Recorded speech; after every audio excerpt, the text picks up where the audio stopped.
Salut à tous, très heureux de vous retrouver pour un nouvel épisode du Dunk Hebdo NBA podcast. Après vous avoir parlé il y a 2 semaines de la fenêtre de titre, épisode le plus vu de l'histoire de la chaîne YouTube de Dunk Hebdo, incroyable, on ne sait pas pourquoi, on a percé l'algorithme de YouTube à jour. Après vous avoir parlé la semaine dernière de finances, on va faire un sujet plus détendu cette semaine, voilà. On va parler un peu draft, all-time, voilà. Un sujet qui sent bon l'été. Pour ce faire avec moi, j'ai 2 hommes qui étaient déjà là la semaine dernière. D'abord, il me laisse la place à la présentation, c'est Amine. Amine, comment ça se passe? Est-ce qu'on préfère être à la présentation ou dans le rôle de la personne qui va recevoir les services? C'est plus agréable de se faire passer les plats et d'être dans ce rôle un peu où on est un peu plus tranquille, un peu moins au taquet de devoir donner la parole et tout, on va dire. Ça dépend des sujets parce que là, en parlant de être au taquet, je sais qu'il y est déjà au taquet parce que quand on lui a proposé ce sujet-là, il allait tout annuler. Hein, il allait clairement tout annuler. Tout annuler. Son emploi du temps était vide. La preuve, clairement. Une séance de cinéma a été annulée pour enregistrer ce podcast. Donc, Vous l'aurez reconnu, c'est Constant.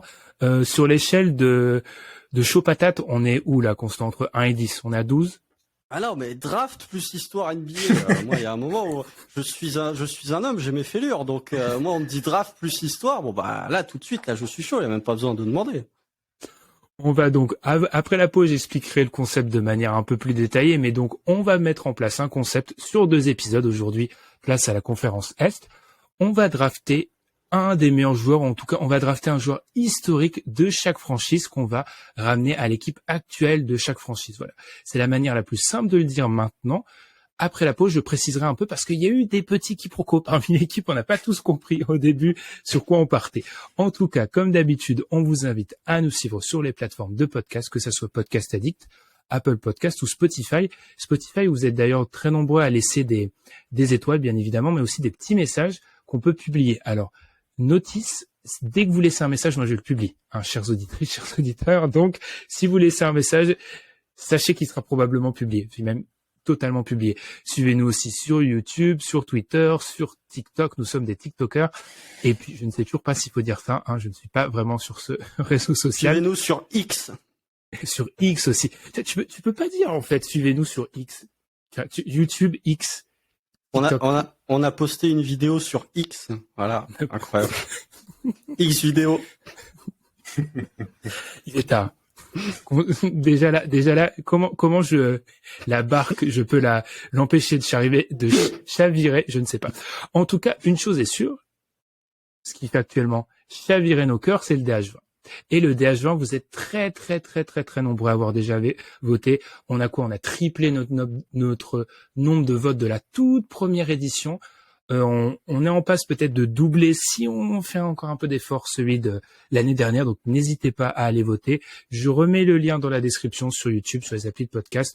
Vous pouvez le retrouver sur Twitter. Et puis, alors, n'hésitez pas. Il y a eu quelques auditeurs qui sont revenus vers moi.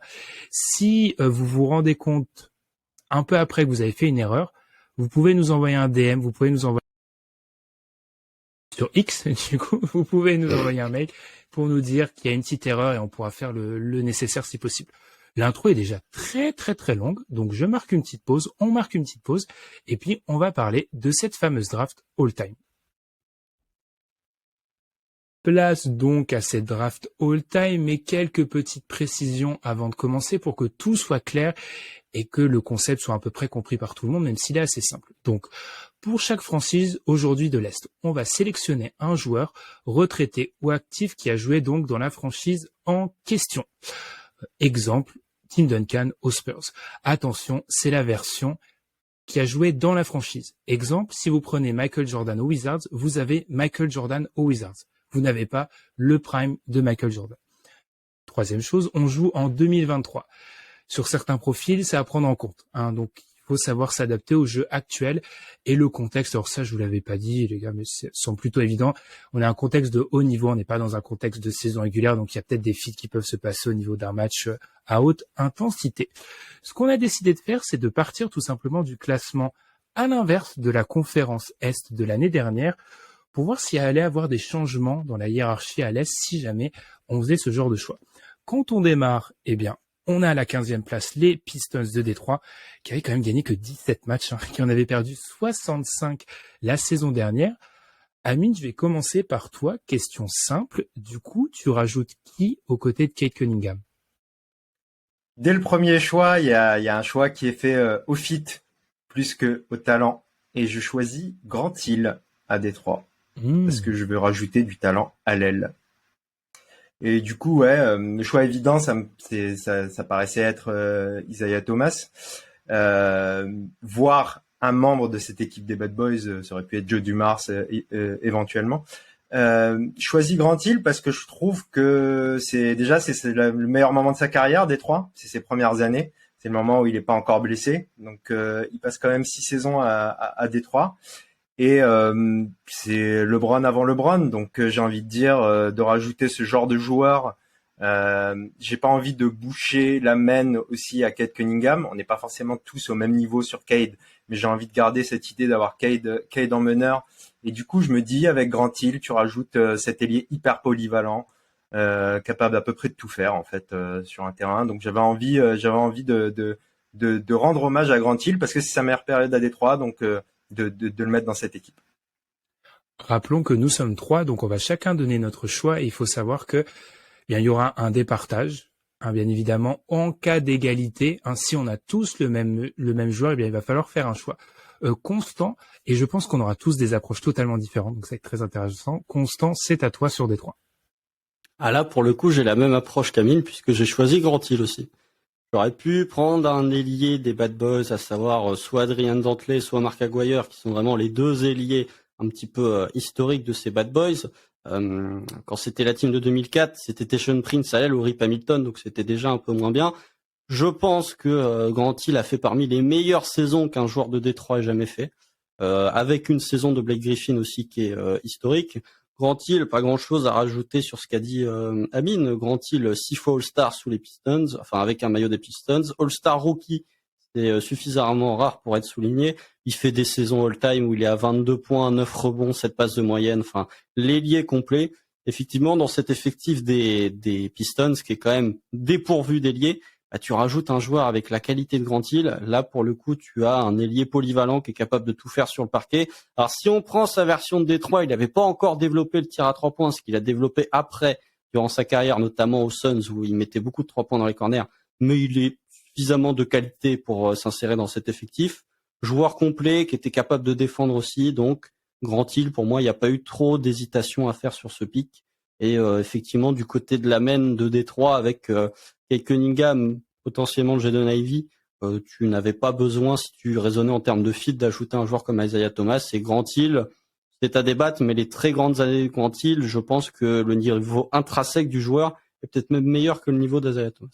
Ah là là, tu vas me donner l'urticaire avec cette expression que je déteste constant, le niveau intrinsèque. Alors, déjà, je suis en minorité, donc je vais perdre, c'est pas tellement une question de perdre ou de gagner, ce round-là.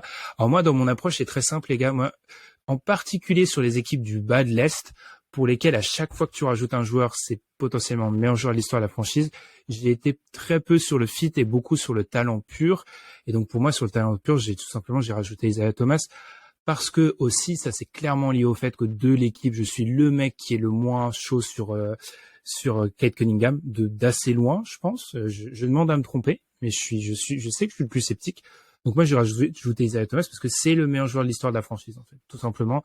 Et que effectivement, au niveau du fit avec Cade, avec Jaden Ivey, tu sais pas trop comment tu vas partir à l'aile. Et là, si vous êtes plus dans une approche au fit, je respecte complètement et je comprends parfaitement que ça soit Grant Hill le choix. J'ai tout simplement pris Isaiah Thomas aussi pour le côté un peu, j'allais dire grandiloquent, c'est pas le bon adjectif, mais un peu sur le côté fabuleux, un peu sur le côté plus. Je vois Constant qui fait la moue, plus sur le côté âme qui pourra apporter à l'équipe, mais je concède Grant Hill ici parce que je comprends votre approche et effectivement, moi j'annonce, je suis dans une approche du meilleur joueur à chaque fois. Donc clairement là-dessus j'ai perdu. Alors là les gars, si on valide Grant Hill du côté de Détroit, ça va être compliqué. Et la suite, parce qu'on va être du côté de Charlotte. Avant de délivrer le choix, est-ce qu'on est d'accord que sur les 30 franchises NBA, ça sera le moins bon ajout des 30 ? Non, ok, si on compte pas Seattle. Ah oui, là c'est technique. Oui. Minnesota. Minnesota, ils ont un bon argument. En tout cas, on va aller du côté de Charlotte, 27 victoires, 55 défaites l'année dernière. Tu nous as ajouté qui, Constant? J'ai ajouté un joueur qui aurait été pivot dans la NBA de 2023, qui était ailier fort. J'ai ajouté Larry Johnson. Zion avant Zion, il avait des genoux peut-être moins pourris que ceux de Zion, mais en sortie du NLV, monstre athlétique avant de connaître des blessures, avant de connaître un trade du côté des Knicks. Là aussi, c'est du côté des Knicks qu'il a développé son tir à 3 points, mais en termes de monstre athlétique, dans la NBA de 2023, il te fait suffit de voir très honnêtement ce qu'a fait Zion dans les raquettes.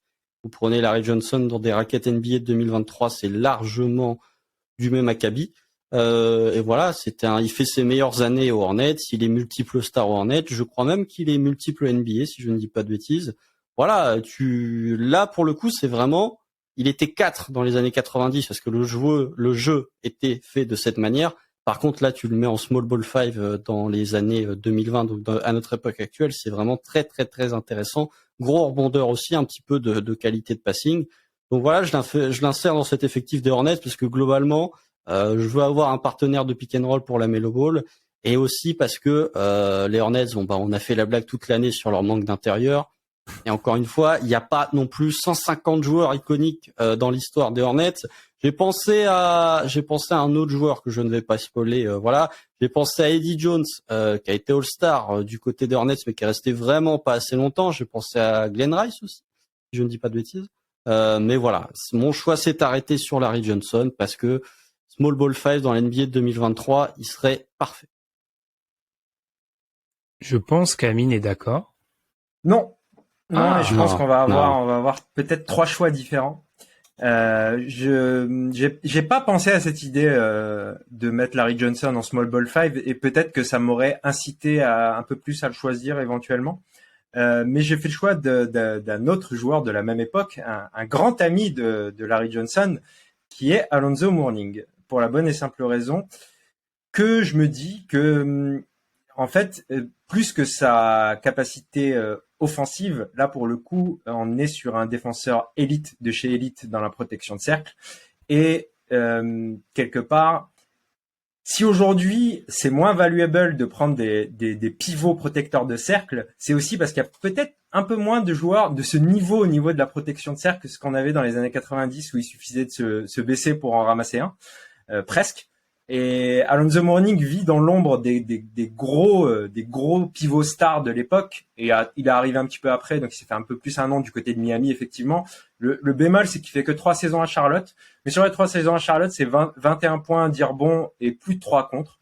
Et c'était de la vraie grosse défense. Donc moi je me dis que dans cette équipe de Charlotte où parfois ça part un peu dans tous les sens et ça défend pas très bien, je me dis que ça pourrait aider justement Charlotte à avoir quelque chose d'un peu plus costaud. Et en attaque, c'était pas non plus un peintre Alonzo Mourning. Donc moi j'aimais cette idée d'avoir Mourning dans la raquette des Hornets. Par contre, Zo avec la pace NBA 2023, il souffle très vite. C'est vrai. Il transpire très vite. Mais je suis totalement d'accord avec toi sinon. Je sens que cet épisode, en fait, je vais me transformer en arbitre quand les deux seront pas d'accord. Alors moi déjà, dans mon approche meilleur joueur de l'histoire de la franchise, je pense que ça se débat. Alors moi par contre, le gros risque que je prends, c'est qu'à chaque fois j'affirme avoir le meilleur joueur de l'histoire de la franchise, donc potentiellement les fans de chaque franchise peuvent me détruire. Ça c'est un très gros risque. Il y en a 2-3 où tu sais quand même que... ça va, tu vois, ça va. Là c'est peut-être pas le cas. Non, alors moi j'ai longuement hésité. En fait, vous avez donné mon top 3 en fait. Moi j'ai limité au bout d'un moment à un choix, mais j'avais le choix... En fait, je pense que je vais sans défendre Kemba, parce que je pense que c'est le meilleur joueur de l'histoire de la franchise, mais le problème de Kemba, c'est que tu as déjà la Melo Ball et qu'ensuite tu te retrouverais sur un Rosier Ball Kemba où en fait tu te dis qui défend de manière efficace et qu'est-ce que tu fais avec le reste de l'équipe. En fait, je suis embêté avec vos deux choix. Parce que pour moi, Mourning, c'est un très bon choix dans le sens où on risque d'ajouter des sacrés pivots dans cette émission et qu'il y a un moment, Mark Williams tu as fait une très bonne saison rookie, mais là, ça va être un petit peu compliqué. On va t'envoyer des Hall of Famer dans quelques minutes. De l'autre, effectivement, je suis d'accord avec Constance sur le fait que la pace est différente. Je sais pas. Est-ce que vous faites le choix à ma place ou pas? Parce que je suis un peu en rôle d'arbitre. J'aurais peut-être... Moi, sincèrement, comme j'avais pas pensé à l'idée de Larry Johnson en Super Bowl 5, j'aime bien l'idée quand même. Sachant qu'on a vu, alors, loin de moi l'idée de les comparer, mais on a vu à l'époque où Miles Bridges était un joueur de basket, dans l'idée, ce côté dunker fou, justement, qui jouait un peu justement 4, alors qu'il est encore plus petit, je pense, que Larry J. Et on sait que ça peut marcher avec la mélo. Il y a quelque chose qui me plaît dans l'idée d'ajouter Larry Johnson aussi. Donc, en fait, le truc avec Larry Johnson, c'est que tu peux le mettre en Small Ball 5. Si t'as vraiment envie de mettre Mark Williams, bah, tu le mets en 4. Ouais. Ce qui fait que 2-0-1. Bon, après, il est épais, hein, mais il fait que 2-0-1 de taille. Et puis, il est plus NBA moderne, mine de rien, que Zo. Donc, moi, je concède Larry Johnson pour le coup. Oh, c'est très sport. Et ben, c'est sport. Larry Johnson, oh mon Dieu, oh là là, on va enchaîner. Oh, mon cœur saigne d'avance. Oh, c'est facile celui-là, facile. Alors, on enchaîne par le Magic d'Orlando, 34 victoires, 48 défaites la saison dernière, 13e équipe à l'Est. C'est facile, Constant, c'est facile, bah, je vais te donner la parole. Pourquoi c'est si facile? Pourquoi c'est Dwight Howard le choix ici, Constant? Non, c'est pas Dwight Howard, ce n'est pas Shaquille O'Neal non plus. Le Magic, ils ont besoin de quoi? De guard play. Bon, bah, on va prendre Penny Hardaway. On va prendre le meilleur meneur de l'histoire du Magic. On va prendre un what if que je trouve quand même un petit peu surévalué, mais qui était quand même un joueur formidable. Voilà, il n'y a pas grand-chose à ajouter sur Penny. Playmaker de grand talent, a su faire des bonnes saisons, même après le départ de Shaq. C'est vraiment au moment où il s'est blessé que tout s'est écroulé. Mais voilà, c'est et même si tu raisonnes dans une question de fit. Bon bah là pour le coup avec cette franchise du Magic tu vas te régaler avec les caviars de Penny et avec un petit peu de défensif et puis tu t'ajoutes de la taille, surtout qu'au Magic ils aiment bien les joueurs de grande taille. Bon bah là t'ajoutes au poste 1 un joueur comme Penny Hardaway, tu te retrouves avec une équipe très très grande. Donc voilà, moi c'est l'un des choix les plus évidents que j'ai eu à faire parmi les joueurs. Direct j'ai dit Magic, j'ai inscrit Penny parce que pour moi ça coule de source parce que au niveau du fit et même au niveau de la qualité du joueur c'est trop évident. Je suis d'accord. Les gens qui me connaissent ne seront pas surpris. C'est un de mes joueurs préférés de l'époque. En fait, ça a été très très triste de voir que ça n'a pas été plus loin que justement cette période de Magic. Il y a quelque chose qui le rapproche un peu de Grant Hill, c'est qu'aussi lui aussi ses meilleures années, ce sont ses premières années à Orlando. Donc on a vu le meilleur Penny Hardaway quand même à Orlando. Donc si on ne juge pas que sur la carrière, mais sur cette période justement dans cette franchise. Ça fonctionne quand même très bien. C'était quand même un joueur extraordinaire.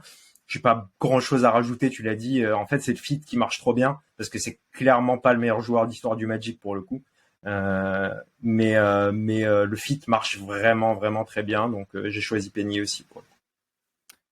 Alors Dwight Howard, non, j'ai pas choisi Dwight Howard. J'ai pas choisi Dwight Howard. C'est même pas le meilleur joueur de l'histoire. C'est pas le meilleur joueur de l'histoire du Magic en plus. Au poste de pivot en plus, c'est terrible.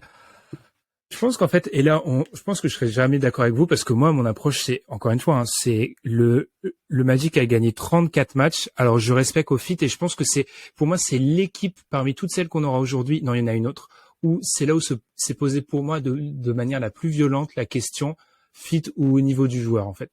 Et c'est vrai qu'effectivement, il y a besoin de guard play du côté du Magic et que rajouter Penny Hardaway aurait un sens total. Après, j'ai étudier de manière profonde la question Shaq parce que tu rajoutes une force totalement dominante et encore une fois, moi je réfléchis, je pense qu'en termes de poste de pivot et si je pense, alors c'est peut-être une autre stratégie, mais par rapport à certaines autres équipes de la conférence Est, le jeune Shaq dans les années en 2023, il y a personne pour défendre sur lui en fait à l'Est. Il écrase tout le monde. Alors certes, qui lui fera des passes ou en tout cas ça serait peut-être compliqué au niveau du playmaking autour de lui, mais pour moi en fait on est typiquement le jeune Shaq sur un profil où la NBA 2023 est pas construite pour le défendre lui en fait. Il y a rien qui s'oppose à lui. Donc mais excuse-moi, est-ce que la NBA de 2023 est construite pour le servir aussi? Le Magic l'est pas. Donc c'est pour ça que votre choix de Penny Hardaway a totalement du sens. Après, pour mettre de l'eau dans mon vin par rapport à ton choix, quand même, on parle du Shaq qui court. Je sais pas si les gens. Ah oui, non mais c'est un délire Shaq Magic. Hein. C'est peut-être le plus impressionnant à voir. En fait, c'est le Shaq Magic justement. Et ça a été pas si facile que ça de choisir Penny quand même si il y a, comme tu dis, la question de qui l'alimente quoi en fait. Et je vais vous donner Penny Hardaway, ce qui fait donc un 3-0 pour Constant. Hein. Constant a tous ses choix qui passent. Là, sur le prochain, ça m'étonnerait. Eh ben, on passe du côté de... Ah, je sais ce que tu m'as fait pour Washington. On va passer du côté des Wizards. Les Wizards, 35 victoires, 47 défaites. Alors, pourquoi ça passera pas, Constant? Qu'est-ce que tu nous as fait?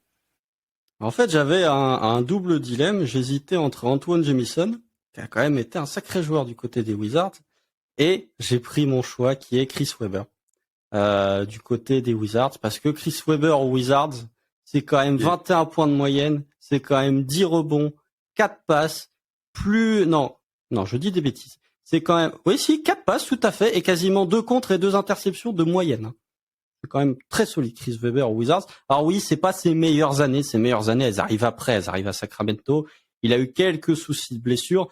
En fait, j'ai vu l'effectif des Wizards, je me suis dit, tu peux ajouter n'importe qui à chaque poste.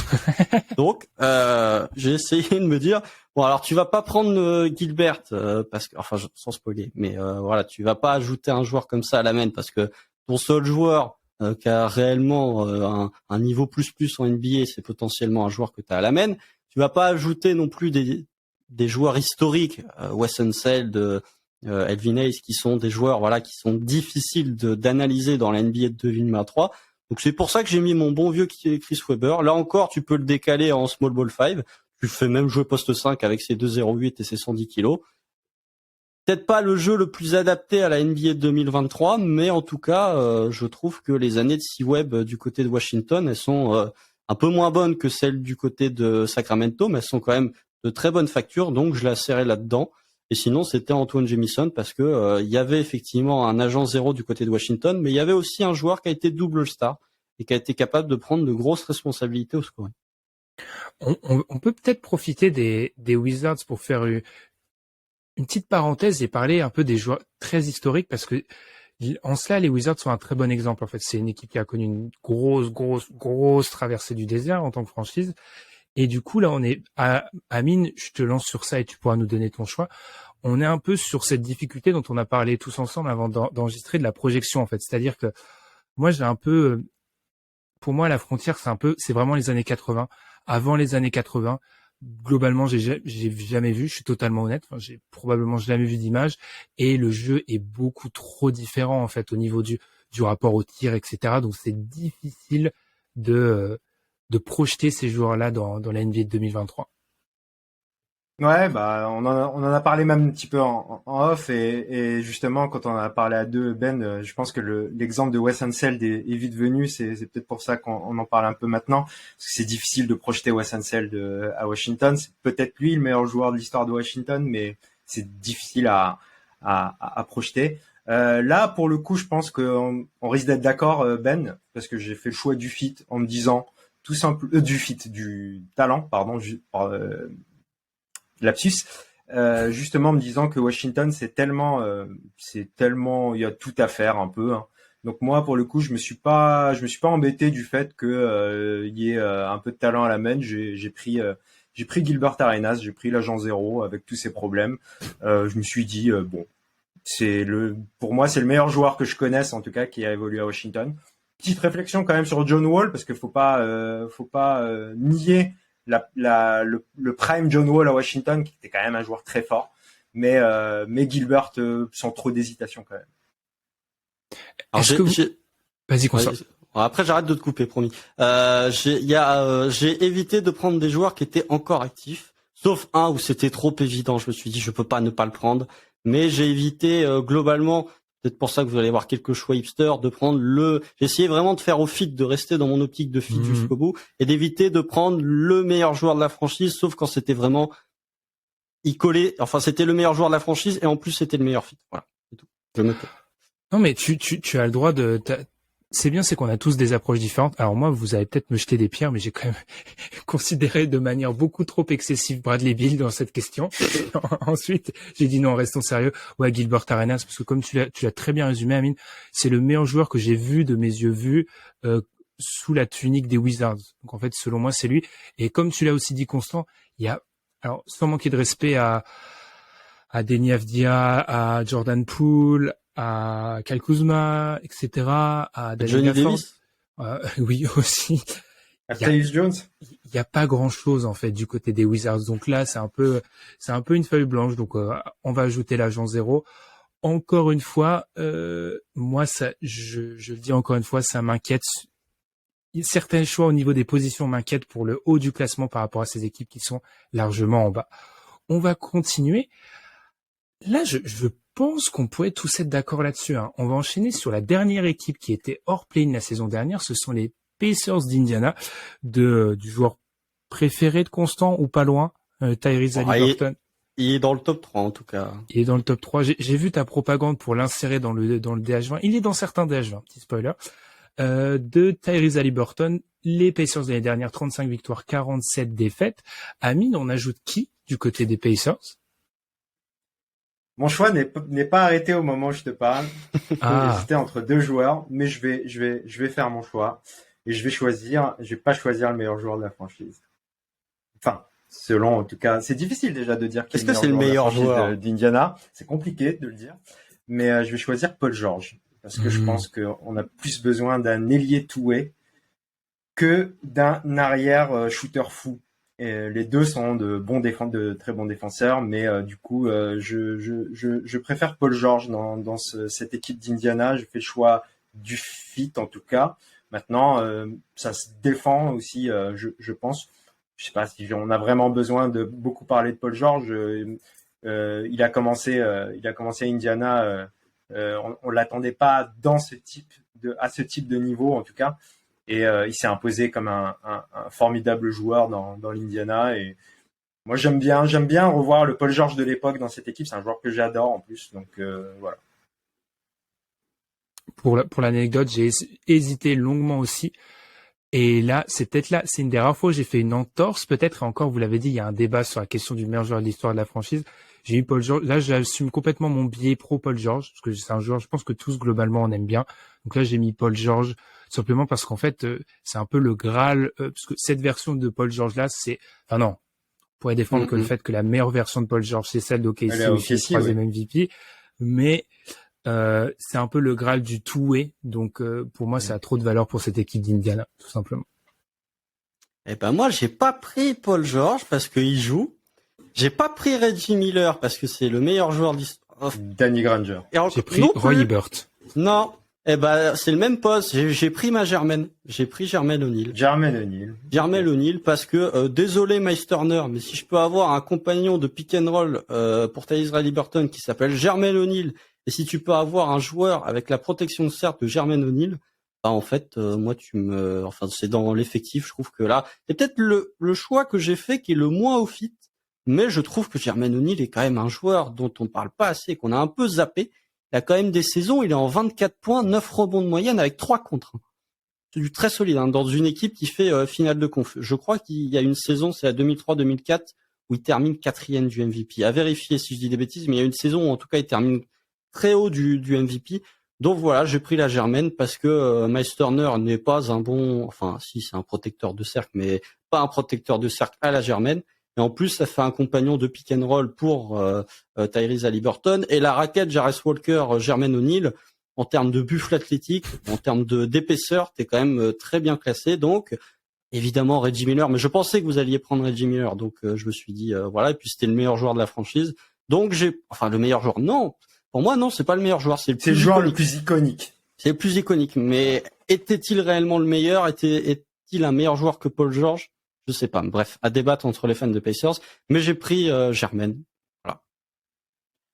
Alors, je l'avais dit en off, mais c'est quand même un épisode, c'est un double épisode où on peut s'attirer les foudres de toutes les fanbases comprises. Hein. Déjà là, il y a peut-être 2-3 blasphèmes qui ont été faits. Vu l'appréciation qu'ont les fans des Pacers pour Paul George, je pense que ça va leur faire mal un peu.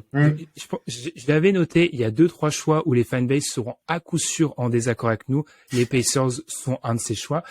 Là, par contre, je pense que là, c'est l'avenir du podcast qui est en jeu sur la prochaine équipe. Les gars, du coup, on va parler de Chicago 10e de l'Est. L'année dernière, 40 victoires, 42 défaites. On choisit Michael Jordan. Non. Moi, oui. Oui. Non. Oui, moi aussi. J'ai fait ce choix-là. J'ai fait le choix de la détente, de la paix, clairement. T'as fait quel choix, du coup, Constant? J'ai pris le Robin du Batman, j'ai pris Scottie. J'ai pris Scottie Pippen. Parce que oui, effectivement, si t'ajoutes le premier ou le deuxième meilleur joueur de tous les temps, bah c'est sûr que ton équipe va prendre un plafond assez exceptionnel.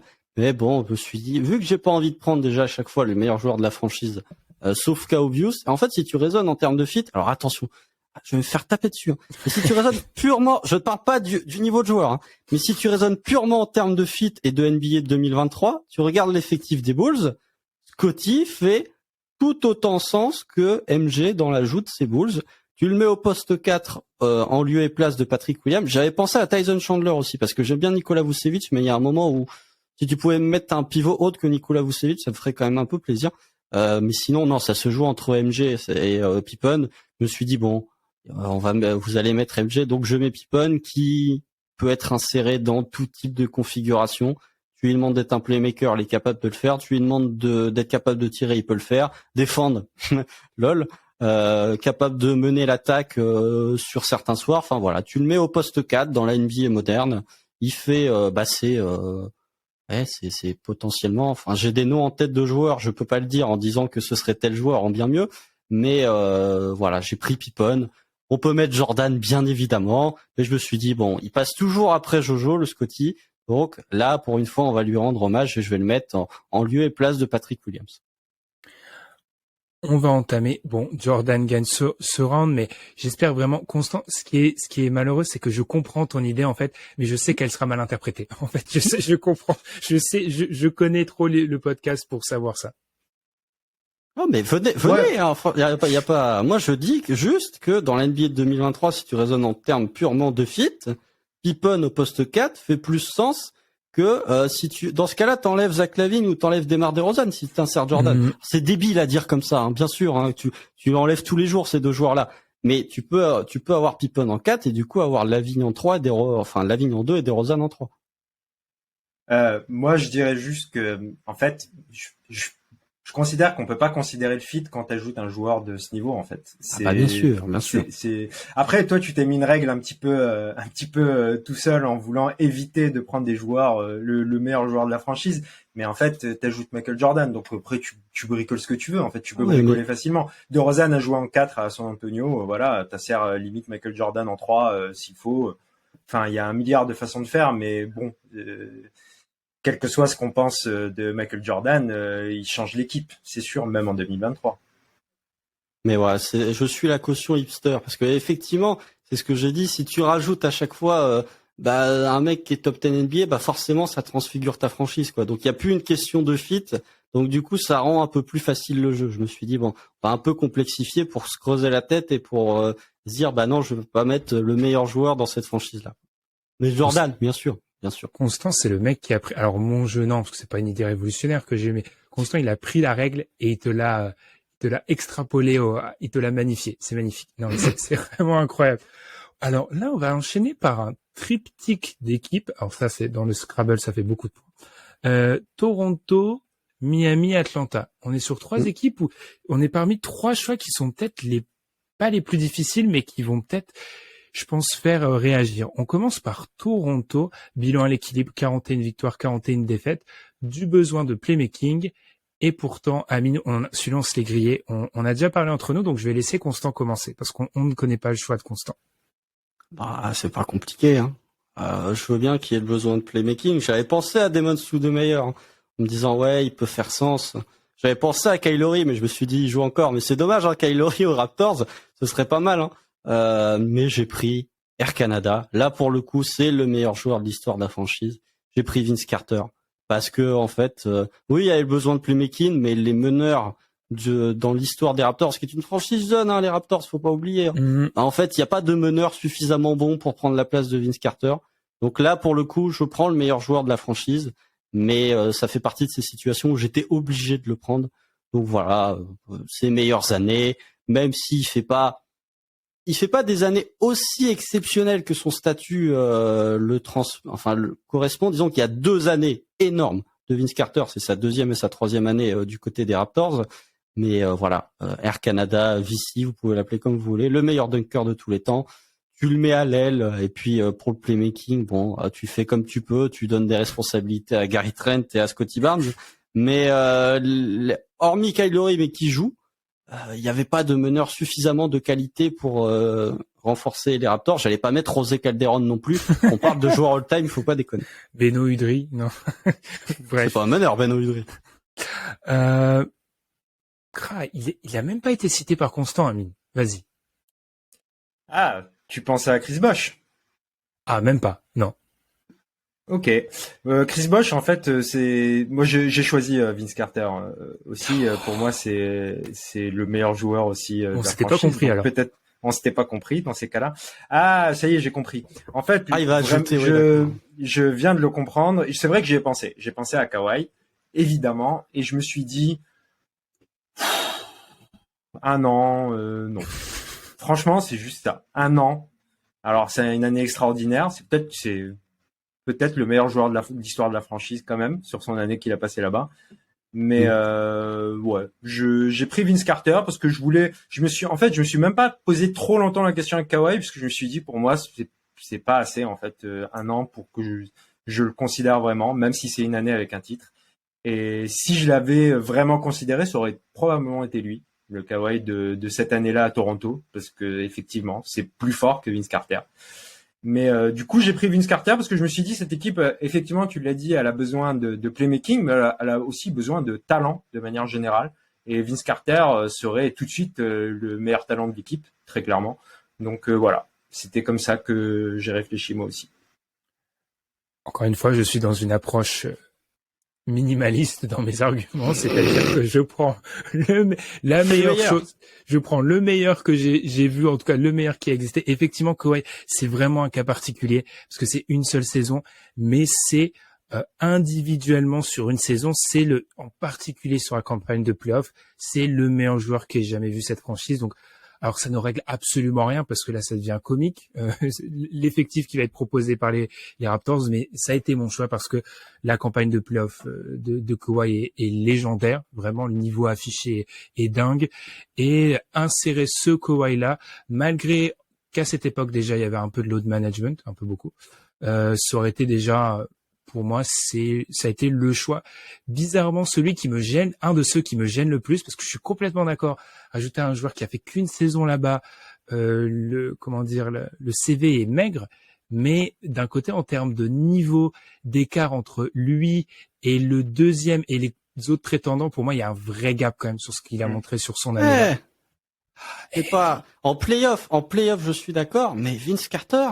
Même si j'ai dit que ces années étaient quand même un peu surévaluées, il y a une année où il est en 27 points, 6 rebonds, 4 passes, à 40% à 3 points. C'est quand même des grosses années. Il y a pas, je suis d'accord, j'ai dit que Vince Carter était le meilleur joueur, j'ai omis Kawhi, je m'en excuse effectivement. Mais pour moi, si tu prends juste les années de Vince Carter à Toronto et tu compares à l'année de Kawhi, en playoff, il n'y a pas de débat, ils ont été champions, Kawhi a été légendaire, ce qu'on n'a jamais été Vince Carter. Mais si tu prends juste la meilleure saison sur une régulière, bah en fait, peut-être même que la 2000-2001 de Vince Carter, elle est meilleure que celle de Kawhi. Ah mais tu vois, là Kawhi, il est desservi par son manque d'années du côté des Raptors. Tu vois, parce que s'il avait fait 8 ans aux Raptors, on aurait choisi Kawhi. Mais moi, déjà, j'ai pas pris Kawhi parce qu'il joue aussi. Donc. Alors ça, c'est un autre débat. Est-ce qu'il joue vraiment? Du coup. Il joue. Je l'ai vu sur un parquet il y a de ça 2 mois et demi, donc il joue. Mais oui, enfin vraiment, j'ai pas du tout, quand j'ai fait mon classement, j'ai mis. Bon, alors il y a qui à la main. Quand j'ai vu que Damon Stoudemire mesurait moins d'1m80, j'ai fait ça va pas être possible. Donc je me suis dit bon bah je vais mettre Vince Carter. Et bien. Je voulais juste ajouter, parce que j'ai parlé vite fait de Chris Bosh, je me suis dit, le truc terrible d'ajouter Chris Bosh, bon, clairement, c'est pas, de toute manière, ça aurait pas été le premier choix, c'était compliqué, mais c'est quand même un joueur qui a vraiment compté à Toronto. Aujourd'hui, il y a que des sous Chris Bosh à Toronto, donc dans le terme de fit, c'est compliqué. Eh ben, parlons d'une franchise où Chris Bosh a justement joué, le Heat de Miami. 44 victoires, 38 défaites en saison régulière, mais une finale NBA. Hein. Bien sûr, tout est normal pour une équipe qui a perdu le premier match du play-in. Je parlais des choix où on sera pas d'accord avec l'histoire de la franchise. Là, allez, je vais relancer Amine encore une fois. Là, Amine, je pense qu'on sera pas d'accord avec les fans de la franchise sur celui-ci. Ouais, il y a des chances. Il y a des chances vu que j'ai choisi Tim Hardaway. Non, je rigole évidemment. J'ai pris LeBron hein, aussi. Vu que nous on se met pas des règles comme Constant, moi j'ai choisi un joueur extraordinaire à un moment extraordinaire de sa carrière. Donc voilà, je même pas réfléchi au fit en fait. Là, c'est un peu pareil que Jordan en vérité. Pourtant pour le coup, effectivement lui aussi il a de la concurrence dans la franchise quand même. Mais voilà, j'ai pas grand chose à dire de plus que j'ai pris LeBron. Je suis d'accord avant de lancer Constant et pour un peu paraphraser Ben Taylor, le meilleur LeBron, selon moi, c'est celui de Miami, c'est le meilleur LeBron. Même si c'est PJ Tucker qui l'a dit récemment dans un podcast, selon lui, le meilleur LeBron qu'il a affronté, et PJ Tucker a assez d'expérience quand même en NBA, selon lui, c'est le LeBron du retour à Cleveland, la première, deuxième année du retour à Cleveland, selon lui, c'est le meilleur LeBron. Enfin bref. Non, là, c'est trop, encore une fois, pour moi, c'est un cas de figure où le mec est juste trop au-dessus, le fit est même pas à considérer dans ce cas-là. Mais Constant va nous sortir de son chapeau. Qui? Constant, vas-y. Alors déjà, je tiens à dire que la question du meilleur LeBron, vous pouvez aussi la retrouver dans un podcast de Guillaume du Basket Lab avec Antoine où il se pose la question des pics, des meilleurs pics. Voilà, ça c'est la petite dédicace. Bah en fait, Amine a dit mon choix en rigolant, donc j'ai un peu sourcillé. LeBron il joue, LeBron joue. Donc j'ai pris, en attendant potentiellement un meneur de Portland, j'ai pris Tim Hardaway. J'ai pensé à Chris Bosh. Mais le Chris Bosh de Miami était pas au niveau du Chris Bosh de Toronto, même s'il a fait beaucoup de sacrifices et des Three Amigos, c'est probablement lui qui a fait le plus de sacrifices.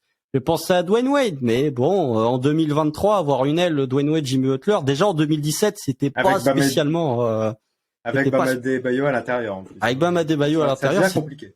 C'était pas spécialement valuable, donc j'ai pris Tim Hardaway, playmaker de grand talent, dribbleur de grand talent, qui tournait à plus de 6 tentatives à 3 points au début des années 2000. Donc, alors par contre, un joueur qui en play-off a souvent eu des petits problèmes et de perte d'inefficacité qui avait tendance un peu parfois à disparaître. Voilà, évidemment LeBron James, mais bon, avoir 2 fois LeBron dans le classement, déjà ça m'embêtait un peu. Spoiler.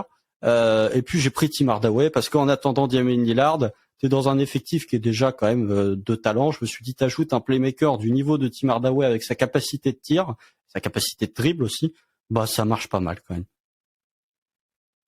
C'est bien, mais LeBron. Oui, bien sûr LeBron, mais il joue. Mais c'est vrai. Non, c'est Constant est fidèle à sa ligne du fit. Là, c'est une équipe où le fit va beaucoup faire parler, je pense. On va enchaîner. On est dans la même division. On est du côté d'Atlanta. Alors, première chose, on va croire que au niveau d'Atlanta, c'est de l'acharnement. En ouvrant les grimoires Atlanta, j'ai été quand même choqué de la pauvreté des légendes de la franchise, en fait. Amine, je te vois acquiescer. C'est une franchise qui est quand même là depuis le début. Il n'y a pas grand monde, quand même, quand tu fais le bilan. Moi, j'ai trouvé ça extrêmement pauvre. Constant est parti sur quoi? Alors, juste un petit mot sur Atlanta. Pour moi, Atlanta, c'est l'exemple typique. Je vais pas aller chercher Bob Petit, par exemple, parce que Bob Petit, pour moi, c'est une image, c'est une photo, c'est des records. C'est le seul mec qui a gagné le MVP Atlanta, qui est double MVP Atlanta, les seuls MVP comparables, qui a réussi à accrocher la franchise. Mais pour moi, c'est pas palpable. Donc, je n'ai pas pris Bob Petit, mais du coup, qui est-ce que vous avez pris? J'efface mon choix pour l'instant, parce que je pense que là, on n'a pas les mêmes. Je vais commencer par toi, Amine. Vas-y. Écoute, moi, je pense que j'ai fait mon choix qui sera le plus controversé ici. Je me suis dit, t'es une équipe qui est drivée par Trae Young. Moi, j'étais déjà curieux l'année dernière. Je me suis dit pourquoi ils ont fait Dejounte Murray, pourquoi ils n'ont pas fait Gobert, Atlanta. un mec qui va défendre pour tout le monde. Donc moi j'ai pris Dikembe Mutombo à Atlanta. Voilà. C'est l'un des meilleurs défenseurs de l'histoire de la NBA, protecteur de cercle extraordinaire. C'est pas un monstre en attaque, mais il fera le boulot et de manière efficace. Hein. Donc c'est une upgrade par rapport à Capella, qui est déjà un très bon pivot, mais là tu te retrouves avec une tour de contrôle qui va bon, c'est pareil, hein, c'est pas si NBA moderne que ça, hein, Mutombo, mais je me dis bon, il a été très fort à Atlanta en plus, c'est-à-dire que sa seconde franchise après celle de Denver, et c'est une belle période pour Mutombo, une période où il est fort et où Atlanta est fort. Donc moi j'ai choisi Mutombo parce que le choix évident, je pense que évidemment si on enlève Bob Pettit, le choix évident c'est Dominique Wilkins, je pense. Et en plus, c'est pas un si mauvais fit que ça. Mais j'avais envie de rendre je pense qu'avec Mutombo, il y a peut-être moyen de rendre l'équipe encore meilleure. Voilà. Constant. Moi, j'ai hésité. Bon, bien évidemment, mention spéciale à Bob Pettit, qui est le joueur à l'origine du seul titre des Hawks, d'ailleurs, 58, si je dis pas de bêtises. C'est Saint-Louis par contre. Oui, c'est Saint-Louis, effectivement. Mention spéciale à Pete Maravich, bien sûr, même si Pete Maravich triangle backcourt. C'est compliqué. Par contre, tu vends des tickets. Hein. Et... Ah, tu vends des tickets, ouais, ça c'est sûr. Non, j'ai pensé évidemment à Dominique, mais je me suis dit, c'est peut-être lui le meilleur joueur de l'histoire des Hawks. Ça se débat avec Bob Pettit, mais Dominique Wilkins a des sacrées saisons. J'ai pris Joe Johnson, qui fait ses meilleures saisons à Atlanta. Il met des grands buzzer beaters partout, des grands game winners. Il dit pas un mot dans le vestiaire, parce que c'est l'un des leaders les moins charismatiques que j'ai vu en NBA. Non, mais enfin voilà, Joe Johnson, on va dire que quand il parlait sur le parquet. Donc voilà, effectivement Dominique, mais si on prend en fait, je me suis dit, Dominique, c'est peut-être le meilleur joueur de l'histoire des Hawks, et dans ma théorie, je me suis dit, Joe Johnson, tu l'insères là-dedans. Bon, il y a un écart de niveau entre Dominique Wilkins et Joe Johnson, mais tu ajoutes Joe Johnson dans cet effectif des Hawks où globalement, tu as envie d'avoir un joueur à l'aile. Je me dis que ça ferait sens, et puis ça pouvait un petit peu décharger Trae Young de capacité, enfin de qualité de scoring et de devoir scorer. Je me dis que c'est pas mal, et tu pourrais avoir un deuxième joueur capable de porter la balle et capable de planter des gros tirs dans des moments importants. Donc Joe Johnson, mais évidemment Dominique. Bon allez, ils me font toujours des très beaux monologues. Je vais essayer de défendre mon cas. Du coup, alors moi j'ai deux choix là. J'ai un hipster pick, et première fois je vais vraiment révéler mon hipster pick cette fois-ci. Moi j'ai choisi Wilkins, première chose, parce qu'encore une fois, dans ma logique du meilleur joueur, mais effectivement, j'ai beaucoup hésité avec Joe Johnson, parce que quand j'ai vu que Dominique Wilkins, c'est 711 3 points mis en 1074 matchs en carrière, je me dis qu'en 2023, déjà pour une équipe des Hawks qui adore le shoot à mi-distance, ça risque de tourner vraiment vinaigre. Et puis, je me suis dit qu'en plus, DeAndre Hunter en 4, compliqué, c'est un truc, parce qu'en fait, il y a personne au niveau du poste à associer à côté de Clint Capella. C'est du coup là où je suis tombé sur mon pick hipster qui est un choix scandaleux. Tu l'as, hein. C'est Prime Paul Millsap, moi. Mon choix, ah non, du coup. J'avais pensé à Josh Smith. Ah non, Josh Smith, c'était si on jouait à Touquet. On joue plus à Touquet. Donc non, moi c'est Prime Paul Millsap c'était la première année du podcast, je pense, son prime en gros, ça doit être 2016, où c'est un joueur qui peut être un deuxième protecteur de cercle, qui en fait le joueur couteau suisse en fait à son poste. Donc j'imagine que dans une équipe des Hawks où il y a personne à mettre à ce poste-là, où t'as besoin de beaucoup de liants défensivement, parce que sur ton backcourt avec Trae, tu vas toujours souffrir. Ce Paul Millsap là pourrait être utile. Après, ça c'était pour mon hipster pick. Globalement, je choisis toujours Dominique Wilkins. Là, les gars, on est face à un problème parce qu'on en a 3 différents. Alors, qui veut se rapprocher pour... Moi, je peux me rapprocher encore une fois, mais parce que c'est toujours le même problème en fait de ces pivots qui sont pas très rapides dans 2023. Donc, effectivement, je conçois qu'il y a un problème. Maintenant, je trouve que là, le problème, il est un peu moins fort que tout à l'heure, parce que j'ai pensé aussi, j'ai considéré Joe Johnson pour le coup, mais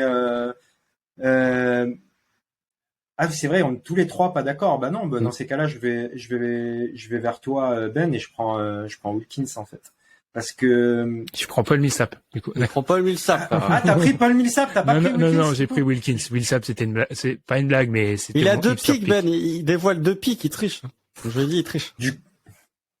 Le pire, c'est que j'avais pas considéré Paul Millsap et que j'avais considéré Jordan Johnson, mais que j'irais quand même plus vers Paul Millsap en vérité maintenant. Oh C'est là ça le là. problème. Oh non, là, non. Là, Respect. là, un peu de respect à Joe Johnson. Non, Le pauvre. mais c'est juste que, en fait, cette équipe, elle peut pas tourner si. C'est pour ça que je voulais ajouter Mutombo, parce que je me suis dit, au moins en saison régulière, ça va tourner et ça va défendre. Il va défendre pour 5 quasiment, hein, Dikembe. Et ouais, bah si, hein, je vais prendre Paul Millsap. C'est légendaire. Et bah, du Paul coup, je vais y Millsap aller. devant Joe Johnson. Ça, c'est Ah, coup dur, ça. Eh ben, on y va. Oh mon Dieu, celui-ci, il est légendaire de choix. Eh ben, Paul Millsap, Prime Paul Millsap. Alors là, mais qui l'aura celui-ci avant d'écouter le podcast? C'est incroyable. On va se faire. Bon, on parlait des choix les plus faibles. La Prime Paul Millsap, ça va être très dur de faire mieux. Ouais, on est désolé, là, c'est le pire. En vrai, j'aurais dû balancer mes hipster picks des fois, en fait, parce que ça se trouve, ils auraient convaincu. On va enchaîner. Choix que j'ai trouvé extrêmement simple de mon côté. Alors, c'est pas que le joueur, je le valide, mais Brooklyn, on a tous choisi Jason Kidd, les gars. Ouais. Ok, bah allez-y. Qui veut me défendre le cas? Alors, défendre le cas de Jason Kidd avec certains passifs, c'est peut-être pas la bonne formulation. Du coup, qui veut me Le parler? joueur. Oui, Parlons qui du veut me joueur de basket. Exactement. Ouais, voilà. Parlez-moi Bah, du joueur de basket. Meilleur joueur de la franchise des Nets. Désolé pour Julius Erving, mais meilleur joueur de l'histoire de la franchise des Nets. Désolé pour Kevin Durant. Ah, c'est encore ces problèmes-là où, bah si, Kevin Durant est un meilleur joueur que Jason Kidd, mais bref. En tout cas, le joueur qui est resté suffisamment longtemps et qui a suffisamment de niveau. Moi, si tu me demandes, pense à un joueur des Nets. Le premier qui me vient en tête, c'est Jason Kidd. Même si c'était dans une conférence Ouest qui est peut-être l'une des pires conférences de l'histoire, à savoir le début des années 2000, il a quand même 2 fois son équipe de clampin en finale NBA avec c'est Jason Collins, le pivot titulaire, pour affronter Shaq en 2002 et Tim Duncan en 2003. Hein. Bon, on se doute après que les Nets sont perdus.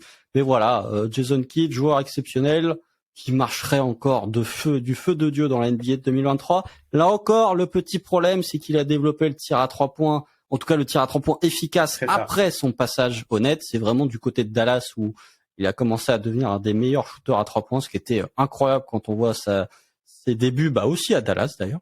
Mais voilà, Jason Kidd, capacité de playmaking, capacité de défense, pas trop, enfin, scoring quand il fallait, mais c'était pas non plus un scorer first. Pour moi, c'est logique. Au fit et en termes juste de qualité du joueur, c'est un des choix les plus évidents à faire et c'est un des choix où je transgresse un peu ma règle parce que c'est peut-être ou en tout cas le plus iconique des Nets, mais en termes de fit, c'est celui qui colle le plus aussi. Amine, quelque chose à rajouter? Bah, Constant a tout dit en fait parce que c'est l'argument qui m'intéresse par rapport au fit d'aujourd'hui, c'est il a emmené des peintres en finale NBA. Alors effectivement, je suis d'accord. On est sur une conférence Est, enfin des peintres, je suis méchant et c'est pas bien de dire ça. Il y avait Richard Jefferson, il y avait Richard Jefferson. Ouais. Entre clampin et peintre, je vous avoue qu'il est tard. Non, c'est un peu dur, Mais disons qu'il a emmené une équipe pas du tout de contender en finale NBA 2 fois. Et j'ai envie de dire qu'avec ces Nets-là construits un peu avec une équipe d'underdog et à qui il manque un meneur gestionnaire et quoi de mieux que de mettre un des meilleurs gestionnaires de l'histoire de la NBA en vérité et le meilleur joueur de la franchise. Donc ça, en off, je vous avais dit que j'avais une franchise où je n'avais mis qu'un nom. Il y en a une autre effectivement, on me l'a rappelé ensuite, mais il y en a une autre aussi. Mais Brooklyn, c'était la franchise où j'ai mis qu'un nom en fait. Enfin Brooklyn, les Nets du coup, parce que il n'était pas Brooklyn Jason Kidd. Mais oui, j'ai mis que Jason Kidd parce que ça me paraissait évident. J'ai pas grand chose à rajouter. Rappelez quand même qu'il finit 2e au MVP en 2001-2002. Donc, quand même, mettons du respect sur le joueur de basket. Et, Constant, j'ai même pas pensé à Kevin Durant. Je sais pas ce que ça veut dire du passage de Kevin Durant aux Nets, que je n'y ai même pas pensé. Techniquement, c'est le meilleur joueur qui est passé par les Nets. Mais sinon, il y avait du Derrick Coleman qui a fait des grosses saisons. J'ai pensé très fort. Brook Lopez, le meilleur scoreur de la franchise. Ouais, meilleur scoreur de la franchise, mais j'ai pensé très fort à Drazen. Parce que Drazen dans la NBA de 2023, c'est quand même quelque chose. Mais je me suis dit, tu peux passer de Spencer Dinwiddie à Jason Kidd. Bon, en fait, y a pas de débat. Et puis, les gars, le 5 défensivement, enfin, Kidd, Bridges, Finney Smith, Claxton, tu mets quoi, Cam Johnson, enfin, c'est extrêmement solide. Donc, non, c'est un choix qui est validé, qui est assez simple. On reste à New York, peut-être un peu plus dur, les Knicks. Je vais commencer par toi, Amine, t'as choisi qui?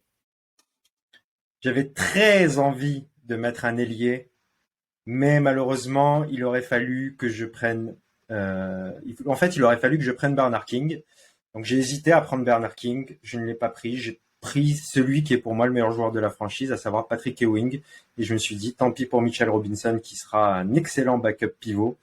Et je pense que pour le coup, Patrick Ewing, là, on est sur du pivot qui est assez fort pour s'insérer sans problème aujourd'hui, je pense, parce que défenseur extraordinaire. New York s'intéresse apparemment à Embiid, donc leur remettre Patrick Ewing dans cette équipe-là, je pense que ça leur ferait très plaisir. En plus, il y a un peu la même mentalité, un petit peu la même mentalité que ces New York des années 90 dans les New York d'aujourd'hui, un peu des ex-underdogs. Les stars de l'équipe n'étaient pas des stars avant de rejoindre cette équipe. Donc voilà, moi j'aime bien Patrick Ewing. Il élève quand même s'il y a déjà un bon joueur à son poste, là il élève vachement le plancher de la franchise. Donc j'ai choisi Pat. Amine qui essaye encore de refourguer Joel Embiid. On remarque. Refourguer. Heureusement qu'on sait qu'il est fan des Sixers, hein, parce qu'autrement, tu peux pas savoir. En vrai, tu peux pas savoir. Moi, sans surprise, dans mon optique, j'ai aussi Patrick Ewing. À toi, Constant. J'ai biqué from biqué. J'ai Bernard King. Parce que Patrick Ewing dans la NBA de 2023 avec une pace 2023, autant il y a des pivots historiques où je me dis David Robinson, Hakeem Olajuwon, tu les mets dans la NBA de 2023, il y a aucun problème. Patrick Ewing, c'était pas le plus mobile. Et en fait, ma réflexion c'était comment tu gères RJ Barrett du 5 major, ce qui serait une bonne idée à faire si j'étais Tom Thibodeau. Du coup, j'ai mis biqué from biqué, j'ai mis Bernard King parce que ailier monstrueux. Il fait une saison à 33 points de moyenne. 33 points de moyenne. Même Joël, cette année, il était pas à 33 points de moyenne, si je dis pas de bêtises.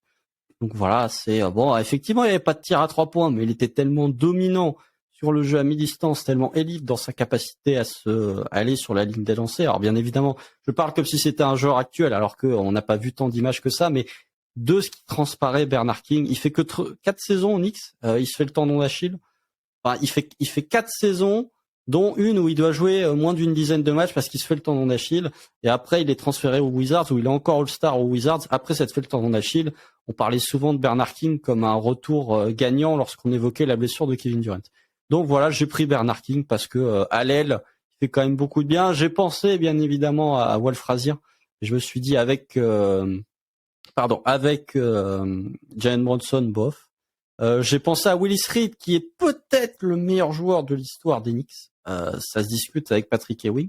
Mais voilà, Bernard King, surtout dans la NBA de 2023, c'est trop, j'aime pas l'expression, mais c'est vraiment un type de joueur que tu as envie, et dans l'effectif des Knicks, il ferait parfaitement sens.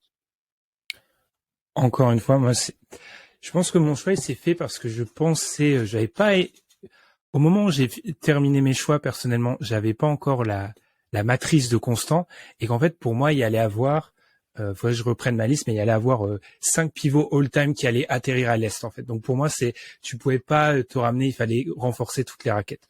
Mais en tout cas, Patrick Ewing arrive du côté des Knicks. Les gars, on s'approche de l'heure et on est devant le choix le plus simple de toute l'histoire de l'humanité. Je pense donc qu'on va faire à peu près 14 secondes sur celui des Cavs. Les Cavs, la question est la suivante. Vous me prenez quel LeBron, du coup? LeBron du retour. 2015, oui, 2016, 2017, 2018. Vous me prenez les 4 années à Cleveland. Pour moi, je sais qu'il y a un impact défensif à Miami, mais offensivement, il est à un tel niveau à Cleveland qui n'a rien à voir du niveau de Miami parce qu'il avait plus de responsabilités. LeBron du second retour à Cleveland. Là, j'ai fait entorse parce que j'ai pris le meilleur joueur de la franchise. En termes de fit, tu mets LeBron James à la place d'Isaac Okoro. Bon, allez, hop, merci, au revoir. Et puis le truc avec les Cavs, c'est que dans l'histoire des Cavs, il y a personne à l'aile en fait. leur meilleur joueur, sinon c'est Brad Doherty qui est un pivot et c'est Mark Price qui est un meneur. Mark Price. Donc ça marche pas. Donc là j'étais obligé. Il joue, c'est le meilleur joueur de la franchise, peut-être le meilleur joueur de tous les temps. Ça c'est un autre débat. Mais c'est le fit le plus évident, donc j'ai pris LeBron. Même chose. On n'a pas besoin de parler plus, parce que c'est assez évident. Enfin, c'est le choix le plus facile des 30, hein, clairement. Amine, je suis obligé de te lancer. Philly, qui a terminé 3e. Je me rends compte que ça fait 2-3 équipes que je donne plus le bilan. Ah, voilà. On voit la facture. Du coup, les Sixers, Amine, qui avait fini 3e. Allez, on va reprendre les bonnes habitudes qu'on avait perdues. Les Sixers, qui avaient terminé 3e à l'Est, 54 victoires, 28 défaites. Tu rajoutes qui, du coup? Et là, ça commence à être compliqué. Parce que là, je fais pas un choix. Déjà, je trouve que c'est pas si évident que ça de déterminer qui est le meilleur joueur de la franchise de Philadelphie. Mais je pense que celui que j'ai choisi, en fait, il n'est pas vraiment considéré dans ceux qui peuvent être le meilleur joueur. Je choisis Charles Barkley. Parce que le Charles Barkley de Philadelphie, on l'oublie beaucoup. Mais c'est un joueur extraordinaire. C'est peut-être on parle beaucoup de son prime à Phoenix, mais je me demande s'il n'a pas le début de son prime quand même à Philadelphie avant d'aller à Phoenix. C'est-à-dire qu'il y a quelque chose qui se chevauche un peu entre les deux. J'ai envie de dire, il est tellement NBA moderne lui aussi dans son jeu.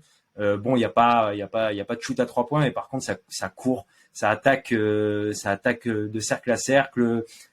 J'ai tellement envie pour le coup de ce 4 à côté de Joel Embiid. Ça me paraît tellement. Sachant qu'on est encore dans la construction, on se dit avec la franchise qu'il y a aujourd'hui, donc on a James Harden à la main, je me dis Charles Barkley, c'est magnifique. Alors j'ai considéré, évidemment, je n'ai pas considéré Moses Malone parce que ça n'a aucun sens, alors que c'est un joueur extraordinaire, mais pour le coup ça n'a aucun sens de prendre Moses Malone. Et j'ai évidemment considéré Julius Erving parce que ça marche en termes de fit aussi. Je n'ai pas vraiment considéré Allen Iverson, alors que c'est un joueur que j'adore, mais je trouve qu'en termes de fit, ça ne fonctionne pas là non plus. Donc ça s'est joué plutôt entre Barkley et Julius Erving. J'ai fait le choix Barkley parce que j'aurais envie de voir ça en fait et de voir cette raquette Barkley Ewing. C'est quelque chose que j'aurais aimé voir. Ewing, Embiid, pardon. Ah, le lapsus constant. Barkley Ewing, c'était la Dream Team, c'était Team USA, ouais. Ça on l'a vu. Hein. Bon alors moi j'ai pas du tout considéré Allen Iverson parce que moi je n'adore pas du tout ce joueur, je vais me faire taper dessus par les fans de Philly. J'ai pris peut-être mon choix le plus hipster de tous, c'est même sûr. J'ai pensé évidemment à Julius Erving et je me suis dit mais c'est peut-être lui le meilleur joueur de l'histoire de la franchise des Sixers. Moses Malone, il sera dans une autre franchise peut-être quand on fera la conférence Ouest. Donc j'ai pris un nom. Est-ce que vous connaissez Billy Cunningham? Oui. Et ben j'ai pris Billy Cunningham parce que je me suis dit bon, à partir du moment où tu prends pas Julius Erving, prends un mec qui a joué. J'ai pensé à Al Greer aussi. Pense à un mec qui a joué avec un pivot dominant. Ça tombe bien, Billy Cunningham, il a joué avec un petit pivot qui s'appelle Wilt Chamberlain en fait. Il a été champion avec lui, avec les Sixers en 67. Voilà, ces années à Philly, 21 points de moyenne, 10 rebonds, 4 passes. Quand tu fais 1m98, c'est difficile de parler du joueur quand tu l'as pas vu, mais ou quand t'as vu que des bribes. Mais c'est quand même un joueur 5 fois All-Star, multiple NBA, donc c'était un des meilleurs joueurs de son époque en tout cas, qui avait suffisamment de niveau pour être dans des All-NBA où il y en avait une voire deux à l'époque, une ou deux seulement All-NBA. Donc quand tu étais dans une All-NBA, c'était pas Julius Randle pour le coup, c'est que tu avais vraiment une grosse place. Oh là, donc voilà, j'ai gratos. Donc voilà, et puis là avec les 65 matchs, enfin bref. Donc voilà, j'ai pris Billy Cunningham, c'est mon choix probablement le plus hipster. Il a fait un petit tour de NBA, mais déjà il a fait sa dizaine de saisons à Philly, donc c'est un joueur marquant du côté de Philly. Il a même son maillot tiré, si je dis pas de bêtises. Il a joué avec un pivot dominant, donc tu le mets du côté de Wilt. Après, il y a toujours la question de l'adaptation en 2023. Et là où je suis un peu moins d'accord sur le transcodage entre le jeu des années 60 et le jeu de 2023, c'est que la pace dans les années 60, elle est plus équivalente aux années actuelles que ce que la pace des années 90 était équivalente à celle de 2023. Ça courait à balle dans les années 60. Donc je me dis, ce type de joueur, avec de la pace, il serait tout aussi bon que ce qu'il a été à l'époque. La seule point d'interrogation, c'est sur le tir à 3 points. Ça, je suis d'accord. Mais, tu vois, je vois plus un profil. Je trouve que dans la NBA de 2023, un profil comme Billy Cunningham me paraît plus NBA 2023 qu'un profil à la Dikembe. T'es vraiment sur du pivot où en termes de mobilité, c'est compliqué, quoi. Ouais, c'est ça, c'est en fait le rapport à la géométrie du terrain, en fait, moi, qui me pose question, en fait, parce que, autant oui, au niveau de la pace, ça courait, enfin, en gros, l'histoire de la pace, c'est quoi? C'est l'histoire d'un creux, en fait. En gros, si tu prends l'histoire de la NBA, en fait, où ça descend, et nous, on est dans une période où on retrouve certains niveaux il y a quelques décennies. Moi, c'est plutôt au niveau de la géométrie du parquet, dans le rapport au tir à 3 points, etc., où j'aurais un peu peur. Je suis assez surpris. J'aurais pensé à Amine. Je sais que le fit est horrible, mais j'aurais pensé que l'affect Iverson aurait payé. Perso, j'ai choisi Barkley parce que aussi en fait c'est l'association de l'association Embiid-Barkley qui m'intéressait. Je pense que trop pris dans le DH20, j'ai considéré Jimmy Butler. Pourquoi? Me demandez pas pourquoi. On est en train de rendre nos DH20. Après, la géométrie du parquet pour Charles Barkley, oui, quand on voit les qualités de tir de Barkley, c'était pas. Et puis encore une fois, j'ai jamais vu jouer la défense. La défense aussi, c'était pas si terrible que ça. Hein. Ça fait peur, hein, comme choix, Charles Barkley. Hein. Mais comme j'ai jamais vu, tu vois, tu t'as jamais vu, mais moi j'ai jamais vu Julius Erving, donc c'était plus facile à choisir. Mon choix, il se portait vraiment sur l'un ou sur l'autre parce que là, je voulais vraiment du fit. Je trouve qu'en plus, on arrive sur un peu des contenders, donc autant ajouter quelque chose de plus. Peut-être que le choix de la raison, ça aurait été Julius Erving. Mais j'ai choisi Barkley parce que je le connais et que je sais que, en tout cas offensivement, ça peut être une sacrée machine pour le coup avec l'ajout de Barkley dans l'équipe. J'aimerais juste, parce c'est vrai qu'on n'a pas cité, Constant l'a cité vite fait en parlant de Billy Cunningham, mais Will Chamberlain, c'est un peu le même raisonnement que déjà on l'a très peu vu et c'est le même raisonnement que pour Moses. C'est-à-dire que tu as déjà un pivot dominant. J'aimerais quand même citer Mochix qui a été considéré aussi, c'est l'une des légendes de la franchise. On pouvait le considérer totalement aussi. C'est vrai que j'ai dit que Julius Erving était peut-être le meilleur joueur de l'histoire des Sixers, mais il y a Wilt aussi, donc en fait, je retire ce que j'ai dit. Ah mais de toute façon, il y aura du fact-checking des fanbases Constant. Sois prêt par rapport à ça. Et de toute façon, globalement, sans spoiler la suite, enfin, je ne sais pas si je serai dans la deuxième partie. Moi, des joueurs qui sont pré-80, j'en ai un, je crois, hein, sur les 30 franchises. Hein. Personnellement, je sais que c'est un truc sur lequel Amine, là, on est sur la même longueur d'onde. Moi, j'ai très peu de joueurs qui sont avant les années 80. Il y a peut-être eu un débat à ce niveau-là avec Boston, numéro 2. Je rappelle le bilan. Numéro 2 de la conférence Est, 57 victoires, 25 défaites. Bon, on est sur une franchise où il y a 10 MVP dans l'histoire, enfin 10 trophées, 10 statuettes d'MVP qui sont arrivées, donc il y a du choix quand même là clairement. On est avec les Lakers sur les deux franchises, il y a peut-être on est bien niveau choix. On est parti sur quoi, Constant, pour Boston? Alors il y avait un choix évident qui était évidemment un certain Oiseau, mais comme c'est peut-être lui le meilleur joueur de la franchise, je me suis dit je vais rendre hommage à l'un des joueurs les plus sous-estimés de tous les temps, Monsieur John Havlicek. Parce que Hondo de son surnom et non pas Rondo, c'est un joueur en fait. Non mais c'est quand même un joueur qui est 8 fois bagué si je dis pas de bêtises. On entend souvent les fans de Jordan dire oui 6 finales 6 titres. John Havlicek c'est 8 finales 8 titres aussi. Donc c'est le GOAT. Techniquement, Robert Horry deuxième du coup, hein, parce que Robert Horry il en a 7, donc. Mais Robert Horry, non, parce qu'il perd une finale, Robert Horry. Bon, bref, c'est pas le débat. Mais voilà, j'ai pris John Havlicek parce que, en fait, on parlait moi j'aime beaucoup les ailiers polyvalents, les ailiers qui peuvent tout faire. En fait, John Havlicek, c'était un précurseur dans ce niveau-là où tu avais un joueur, déjà qui a fait c'était un des joueurs qui a fait parmi les plus grands nombres de triple-double à son époque. Et t'as des saisons où John Havlicek, il est la saison après la retraite de Bill Russell, donc la 70-71. Non, Bill Russell, il prend sa retraite en 69, donc 2 ans après. John Havlicek, il est en 29 points, 9 rebonds, 7 passes et demie. En termes de all-around, c'est monstrueux. Il avait débuté en tant que 6e homme à l'époque des grands Celtics, au moment où ils font 8 de suite. Voilà, et en plus, il était pas si grand que ça, il mesurait 1,98. Donc, en fait, tu le mets au poste 2. Tu mets Jaylen Brown en 3, tu mets Jason Tatum en 4 et tu as une paire de guards et d'ailiers qui est énorme. Donc voilà, il y avait évidemment Larry Bird, mais je me suis dit, Larry Bird est, je pense, un meilleur joueur que John Havlicek, mais si on prend encore une fois mes critères cadenassés, Hondo en fait fait parfaitement le taf dans cette équipe des Celtics. Amine, je t'oblige à choisir pour ton ennemi juré. Qu'est-ce que tu choisis pour les Celtics?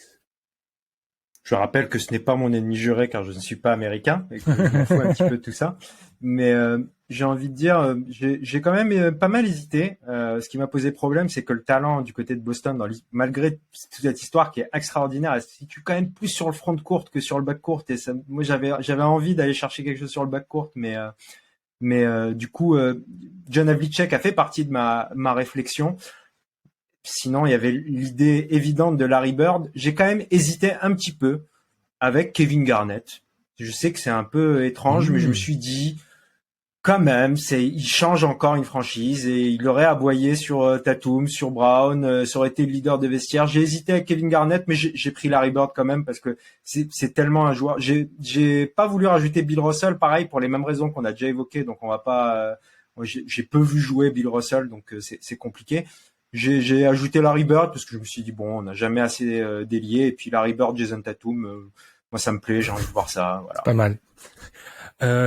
Moi, c'est un des deux seuls cas de figure où j'ai hésité sur un joueur, ou deux ou trois, où j'ai hésité sur un joueur pré-80 avec Bill Russell en me disant à quel point sa défense pouvait se retranscrire dans le jeu actuel, et ça m'a posé beaucoup de problèmes parce que n'empêche, du côté de Boston, quand on regarde le poste 5, alors bon, on a certes l'ajout de Kristaps, mais Kristaps qui va pas jouer en 5 et Kristaps qui se blesse, Robert Williams qui se blesse, et alors Ford, plus les années passent, plus c'est inquiétant sur la capacité à répéter les efforts. Donc, ça aurait fait du bien Bill Russell, mais après, encore une fois, je me suis dit, j'ai pas assez vu et je n'ai aucune idée, je n'ai aucune possibilité de retranscrire son niveau sur du jeu actuel. Donc, j'ai choisi Larry Bird pour ajouter à ce que tu as dit, Amine, aussi sur le playmaking, en fait. Parce qu'il y a du playmaking du côté de Larry Bird et ça leur ferait du bien avec la montagne d'ailiers qu'ils auraient.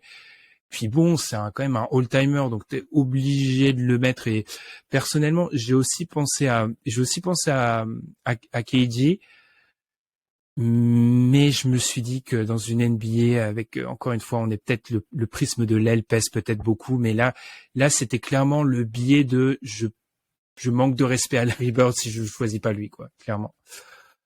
On va enchaîner. Constant, quand t'as dit... On n'a pas mentionné Paul Pierce, quand même. J'allais le dire. Quand t'as dit un joueur sous-estimé, j'allais dire, oh, s'il me sort Paul Pierce, c'est un moment légendaire de l'histoire du podcast. Tu me connais un minimum. Tu sais très bien que pour moi, Paul Pierce n'est pas l'un des joueurs les plus sous-estimés de l'histoire. Largement pas. En tout cas, pas d'après Paul Pierce. D'après Paul Pierce, ouais, non. D'après Paul Pierce, c'est le choix dans les 30 équipes, hein, même s'il a pas joué dans les 30 équipes, en tout cas. Pas loin. Au Wizards, il prend Paul Pierce. Il prend Paul Pierce dans plein d'équipes. Il prend Paul Pierce. Aux Clippers, il prend Paul Pierce. Prend dans toutes les équipes. Eh ben, on va terminer avec l'équipe qui avait terminé, du coup, à la première place de la conférence Est, les Milwaukee Bucks. 58 victoires, 24 défaites. Oh là là, les gars, est-ce qu'on tombe sur le Karim Abdul-Jabbar, Giannis Antetokounmpo? Non, Constant me fait un grand nom de la tête. Vas-y. J'ai fait un choix aussi différent. Ah! Oui, ouais, je sais que le fit est pas évident. Amine, t'as choisi quoi, du coup? Bah, en fait, en off, je t'avais dit que ça serait mon choix le plus surprenant. Je n'en avais pas parlé, justement. Bah, je pense que c'est Milwaukee, où j'ai fait un choix vraiment, vraiment pas évident, je pense. J'ai pas pris non plus Oscar Robertson, qui en plus n'a pas passé beaucoup de temps à Milwaukee, même s'il a gagné le titre avec Karim Abdul-Jabbar. J'ai pris Ray Allen. Voilà, j'ai pris Ray Allen, le jeune Ray Allen, parce que je trouve que ça fitterait beaucoup avec le roster qui est actuellement. J'aime bien la raquette Giannis Brook Lopez. Donc évidemment, Karim Abdul-Jabbar, évidemment, pour le coup, ça, tu peux pas le refuser. C'est un choix étrange que je fais. Mais je pense que l'équipe en tout cas, se retrouve extrêmement renforcée de l'arrivée d'un Ray Allen sur le poste 2. En plus, c'est le Ray Allen des jeunes années qui est un peu plus porteur de balle et tout, qui shoot déjà super bien. Donc, je trouve que ça fonctionne, ça marcherait tellement avec les Bucks que j'ai choisi Ray Allen. J'y ai pensé avant de te donner la parole, Constant, parce que je me suis dit à quel point, alors oui, bien évidemment, Karim Abdul-Jabbar tombe dans ta franchise, tu le prends, hein, bien évidemment, tu le saisis. Après, oui, quand j'étais plus dans une logique fit, à un moment, je me suis dit, Ray Allen, pourquoi pas? J'ai même pensé, attention, dans des heures très sombres de la préparation de cet épisode, je me suis dit Michael Redd. Puis après, quand j'ai dit Monta Ellis, non, là, j'ai arrêté, du coup, j'ai remis Karim Abdul-Jabbar, du coup. Constant, t'as choisi qui? Comme Amine. J'ai mis Ray Allen. Ah. J'avais pensé... Alors, Oscar Robertson, déjà, c'est pas ses meilleures années, en plus, à Milwaukee. J'avais pensé à Alvin Robertson, qui a été Depoy, si je ne dis pas de bêtises. L'un des plus gros intercepteurs de l'histoire de la NBA, l'un des plus prolifiques sur une saison. Je me suis dit, Alvin Robertson, je roule l'idée. Bon, défensivement, t'as un guard, tu te chopes les deux là, tu fais pour c'est compliqué. Mais j'ai pensé à Glenn Robinson aussi, mais il avait pas le volume à 3 points, ça m'embêtait un peu. Si t'as, oui, évidemment, Kareem Abdul-Jabbar, mais c'est peut-être le meilleur joueur de la franchise. Attention, les nouveaux fans des Bucks vont arriver en disant non, c'est Giannis. Bon, bref, je vous laisse en juger, chacun son avis et je respecte l'avis de chacun. Si t'as un joueur comme Ray Allen avec Giannis Antetokounmpo dans la raquette, avec un joueur qui a la menace à 3 points de Ray Allen, bah, tu fais comment pour défendre les Bucks en fait? Et globalement, Ray Allen, c'est pas ses meilleures années, elles sont à Seattle, je pense, en termes de niveau individuel. Il est quand même triple All-Star à Milwaukee. Il a plus de 22 points de moyenne. Il est déjà à 42-43% à 3 points. Il y a déjà des matchs à 50 points. Donc, je prends Ray Allen parce que dans la NBA de 2023, Ray Allen, c'est très drôle.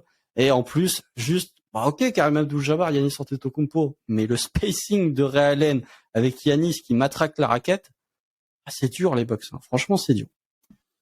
Sachant que c'était pas un si mauvais défenseur que ça en plus. Ouais. Il y a moyen, je pense que, alors on fera le bilan après les 2 conférences, mais je pense que là, dans ce cas-là, Kareem Abdul-Jabbar sera le meilleur joueur all-time qui rentre pas dans une des équipes. Parce que...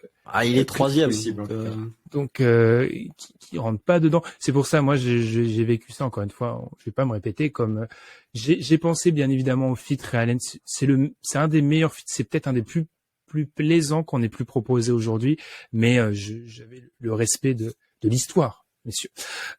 On va terminer là-dessus. Je vous avais dit, les gars, pour conclure un peu cet épisode. Alors, on a rajouté des joueurs all-time, on a rajouté parfois au fit, etc. Alors, en rajoutant tous ces joueurs, quelles équipes, si on était amené à faire un top 4, le top 4 ressemblerait à quoi? Est-ce que globalement, faire cet exercice-là change radicalement les 4-5 meilleures équipes à l'Est? Première chose, remontons le classement cette fois-ci à l'inverse. Est-ce que les Bucks restent dans le top 4 à l'Est? On est d'accord qu'ils y restent. Oui. Oui. On est d'accord que les Celtics, qui verraient donc Larry Bird arriver, y restent. Oui. Oui. Je vais mettre le cas de Philly de côté. Est-ce que ça permet pas ça aux Cavs de se rapprocher grandement des 2 premiers, justement? Non, ils sont premiers. Ah, selon toi, Constant, ils sont premiers? Ah oui, ils sont premiers. Moi, je pense que ça se bat avec les Bucks, justement. Ah. Dans l'optique d'avoir rajouté Ray Allen, je trouve que c'est le joueur. C'est pour ça que j'ai fait ce choix, justement, qui était un peu, qui peut paraître étrange parce que vraiment Kareem Abdul-Jabbar, quoi, c'est que le fit me paraît trop bien et que je pense que cette équipe, elle devient beaucoup trop forte, en fait, les Bucks. Donc, il y a une bataille avec les Cavs parce que les Cavs, il y a des petites choses. Alors oui, tu ajoutes un LeBron extraordinaire, mais c'est peut-être, oui, c'est quand même peut-être la meilleure équipe qu'il ait eue à Cleveland. Ouais, bah, largement. Après, il y a Kyrie, mais non. Pour moi, moi, enfin, dans mon raisonnement, tu as déjà les Cavs, qui est une force dominante en saison régulière, qui est une défense dominante avec Isaac Okoro, encore une fois, le titulaire à l'aile. T'ajoutes LeBron James, mais tu peux ajouter Larry Bird aux Celtics, tu peux ajouter qui tu veux aux Sixers. Pour moi, non, ils sont premiers. En fait. Parce que tu as une défense élite, plus LeBron James. Donc, si on prend le LeBron James du retour de Cleveland, LeBron James a un niveau offensif all-time. Bah, en fait, pour moi, ils sont clairement premiers. Alors, tu perdrais peut-être un peu en qualité défensive, parce que LeBron du retour était, en tout cas sur les 2 dernières années, moins concerné défensivement. Mais là, pour le coup, ajouter un joueur du calibre de LeBron James, pour moi, oui, ils sont clairs premiers. Et qui viendrait compléter, je vais y arriver, le quatuor, selon vous, les gars? Pour moi, c'est Miami. On a mis qui à Miami? On a mis LeBron. On a mis LeBron. Ouais, mais voilà, LeBron et LeBron. Bah oui, mais c'est du coup. Dans ce cas-là, oui, c'est Miami. Oui, c'est Miami. Je pense. Mais ouais. Sinon, les Knicks avec Bernard King, moi je dis. Franchement, je donne pas cher de la peau de mes Sixers aussi, hein, parce que les Bulls de Jordan aussi sont là, même si c'est une équipe des Bulls qu'il va falloir construire un petit peu, mais quand même les Bulls de Michael Jordan. Les Bulls de Jordan. Après, bon. Et ouais, les Philly est 6e, quoi, à peu près. Et question que je vous avais pas préparée, qui est la moins bonne équipe malgré l'ajout? Ah, les Wizards. Ouais. Les Wizards. Ouais, je suis d'accord. Parce que c'est l'équipe la plus faible et c'est l'équipe avec ou les Hawks, hein, franchement, mais les Wizards c'est encore pire. Les Wizards c'est pire. Mais oui, c'est vrai qu'on a ajouté les Hawks, ça juste ça change pas beaucoup. Franchement, les Wizards menés par Gilbert Arenas et Daniel Gafford contre les Hawks de Trae Young et Prime Paul Millsap, franchement, c'est dur. C'est dur. Non, qu'est-ce qui s'est passé? Les Wizards. La faille dans l'espace-temps, quoi. Prime Paul Millsap, qu'est-ce qui s'est passé, mon Dieu? On était fatigués. Non, les Wizards, quand même. Il y a trop de trous, suivi de près par les Hornets. Est-ce que les Hornets, c'est faible aussi, les gars? Je suis désolé. Les Hornets, c'est faible. Ouais, et puis ça change pas la phase de l'équipe non plus. Puis, les Détroits les Pistons font un bon quand même avec Grant Hill dès débuts. Hein. Après, ils sont complètement, après, ça, encore une fois, c'est le référendum Cade Cunningham. En fait, selon ton avis sur Cade Cunningham, ta vision de Détroit évolue. Et qui d'autre, qui est pas très fort? Oh, les Raptors, ça n'aurait aucun. Ah non, vous avez rajouté. Pacers avec Paul George, ça devient une sacrée équipe aussi, hein. Ouais, mais pas si forte que ça. Quand tu compares au reste, c'est quand même moins fort. Ouais, le truc, ils ajoutent tous un joueur, un Hall of Famer, en fait. C'est ça le problème. Les Nets, il y a Atlanta qui rajoute Paul Millsap. Paul Millsap, hein. Et puis Washington qui rajoute Gilbert Arenas, hein. C'est pas Hall of Famer non plus. Ah ouais, bon. Eh ben, n'hésitez pas à nous dire si dans les commentaires YouTube, parce qu'on est des YouTubeurs maintenant, on fait des millions de vues sur YouTube et sur TikTok. Donc, n'hésitez pas à nous dire dans les commentaires quel choix vous aurez fait différemment. Moi, je pense qu'il faut saluer le sérieux et vraiment les embûches que s'est mis Constant dans cette sélection en allant chercher vraiment au fin fond des almanachs, des grimoires, certains des noms. Donc, félicitations à Constant. N'hésitez pas à nous dire selon vous qui serait la meilleure équipe. C'était un contenu un peu plus détendu cette semaine. Voilà. On a parlé finances, on a parlé fenêtres de titres. On est un peu plus détendu. N'hésitez pas à bien évidemment voter si ce n'est pas encore fait pour le DH20. On vous laisse encore quelques jours, quelques semaines pour voter pour le DH20 qui sortira au courant du mois de septembre, bien évidemment. Pour nous, la deadline est bientôt. Donc, ça va bientôt sortir. Les bons élèves ont déjà rendu leur copie. Hein. Les bons élèves ont déjà rendu leur copie. Les bons élèves sont présents. Amine et Constant. Voilà. J'affiche, je suis ce genre de professeur. J'affiche clairement les bons élèves. Les deux sont présents. Ils les ont déjà rendus. On est à petite question, allez, c'est un épisode d'été, on fait n'importe quoi, on va faire 1h30. Comment, parce que le DH20, chers auditeurs, c'est minuté, hein. On a 6 heures d'émission à faire rentrer en 3 épisodes d'1 heure et quelques. Qu'est-ce qu'on vit quand on remplit son deuxième DH20, les gars?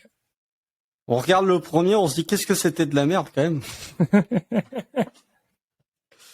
Bah moi l'année dernière, je pense que j'ai pas assez pris de risques, donc là c'est un peu l'inverse de Constant en fait. Je me suis dit allez, un peu d'audace sur ce DH20 moi. Ouais, c'est le DH20 dans l'autre sens, le DH20 de l'assainissement et le DH20 où je suis peut-être allé pas contre l'avis général, mais au niveau de mes critères, on va dire que le juge de paix, pour moi, je l'ai pas. Disons que le juge de paix que sont les playoffs, sans rentrer tout de suite dans mes critères, j'ai pas dit c'était l'alpha et l'oméga du classement. Et du coup, j'ai quand même récompensé certains monstres de saison régulière, même si quand tu regardes mon classement, finalement, c'est en fonction de mes tiers, c'est souvent ceux qui performent le mieux en playoff qui sont devant les monstres de régulière. Et ben voilà, on va vous donner des petites pastilles DH20, des petits nuggets, comme on dirait. On parlera de Denver la semaine prochaine. Ah, comme le premier du coup. Non, le premier. Alors le premier, les votes des auditeurs, tu l'as vu, Constant. Il y a pas de décision, c'est vraiment serré. Hein, vraiment, ça va pas se jouer à 300 votes hein, sur le premier. Vraiment, c'est pas comme s'il y avait aucun suspense à mon malheur, à mon grand malheur. Le premier c'est le MVP, c'est Joel Embiid, non? C'est pas ça? Exactement. C'est clairement. Oh là là, est-ce qu'il a eu un vote pour le Oui, si, on va pas griller, mais si, j'en ai vu passer. En tout cas, n'hésitez pas à voter pour le DH20. Si c'est pas encore fait, n'hésitez pas à nous donner votre avis sur cet épisode. Et puis nous, on va se reposer parce qu'on en a bien besoin après cet épisode-là. Le nouvel épisode de Dunk & Friends va sortir dans la semaine. Cette fois-ci, on parlera clutch. Encore une fois, petite preview. On parlera d'un sujet un peu plus parfois psychologique et j'étais accompagné d'Amine. Et puis nous, on se retrouve très vite pour la deuxième partie consacrée à la conférence Ouest. Merci Amine, merci Constant et à très vite. Salut. Salut. Salut.